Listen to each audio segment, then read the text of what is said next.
The mine sat at the edge of Blackstone Ridge, a jagged wound carved into the mountain by men who had no mercy and even less patience. Folks avoided it after dark. Too many screams had echoed from those depths. Too many bodies never climbed back out. But on that cold evening, those echoes sounded different. They belonged to a girl. The townsfolk saw it happen. A group of rough men, gamblers, drunk and angry, accused a young woman of cheating at cards. She denied it. She had no money, no family, no protection. And in a place like Blackstone Ridge, that meant she was prey. Teach her a lesson, one of the men growled. Before anyone could stop them, they dragged her to the abandoned shaft and pushed her over the edge. Her scream sliced through the night, then vanished into the darkness of the pit. No one followed.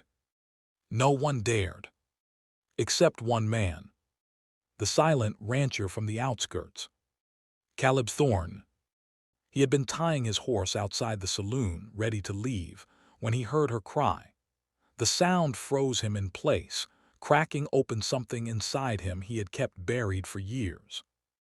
Without a word, he strode toward the mine as others backed away. "Leave it, Thorne," a miner warned. "She's done for." Caleb didn't look at him. He lit a lantern, grabbed a rope, and lowered himself over the edge. The darkness swallowed him whole. Her voice reached him first. A small, broken whimper. "Alive." "Hold on," Caleb called, his deep voice echoing off stone. He found her crumpled on a ledge 15 feet down, trembling, clutching her arm, blood on her forehead. Her clothes were torn, her hair tangled with dust. She stared at him like he was a ghost. "You came down," she whispered. "Can you move?" he asked. I think so." He gently lifted her, careful not to startle her. She winced but didn't complain. She was tougher than she looked. "Why would you jump in here for me?" she whispered. Caleb didn't answer. Words were never his way, but he wrapped his coat around her shoulders and tied the rope around them both. He began the climb, one slow pull at a time. The rope creaked. The rocks scraped. She clung to him, small against his chest, her breath shaking. Halfway up, her fear broke through. "They're going to kill me," she whispered. "Those men, they won't stop." Caleb's arm tightened around her. "Not while I'm here." Something in his tone made her believe him. They reached the top. The lantern light revealed worried faces watching silently. Caleb stepped onto solid ground, holding her steady. But the gamblers who threw her in were waiting too. "Well, look here," the leader sneered. "The hero cowboy, hand her over." Caleb didn't blink.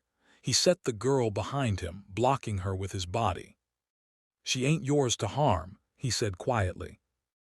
"Oh yeah," the man spat on the ground. "Who says?" Caleb lifted his head slowly. And for the first time in years, he let the rage show. "Me." The silence cracked as the men lunged toward him. Caleb moved like iron brought to life. One punch dropped the first man instantly. Another swung a knife, but Caleb grabbed his wrist, twisted, and sent him sprawling. The third turned to run, but the sheriff had arrived, drawn by the commotion. "You boys just wrote your own jail sentence," the sheriff muttered, hauling them away. The girl sagged with relief. "You're safe now," Caleb said softly. She looked up at him through tears. Why did you save me? You don't even know my name." Caleb hesitated, jaw tightening. "Name doesn't matter." Tears slipped down her cheeks. "It matters to me." He looked away, almost shy. "Caleb." "And I'm Anna," she whispered. His eyes met hers. Quiet, steady, warm. "Anna," he repeated gently, "let's get you home." Caleb brought her to his ranch because she had nowhere else to go. Anna expected a bed of straw or a spare cot, but he gave her his own room and slept by the fire instead. He cooked her soup, wrapped her arm, cleaned her wound with the gentlest hands. She watched him in silence, wondering how a man so large, so quiet, so scarred could be this gentle. You don't talk much, she said softly. No reason to, he replied. Why'd you help me? He paused. Truth flickered behind his eyes. My wife, he said finally. She died in a fall. I couldn't reach her in time. He swallowed hard. I wasn't saving you. I was making peace with what I couldn't save. Anna's breath caught. I'm sorry, she whispered. But Caleb shook his head. Not your burden. In the following days, Anna healed slowly. Caleb let her feed the horses, help in the barn, walk around the property. He watched her without meaning to, her soft hums, her gentle way with animals, her quiet strength.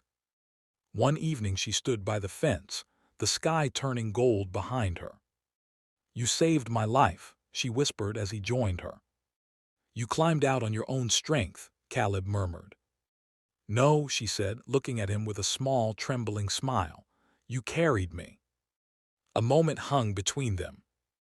Warm, uncertain, full of something neither dared name. You don't have to stay, Caleb said quietly. She stepped closer.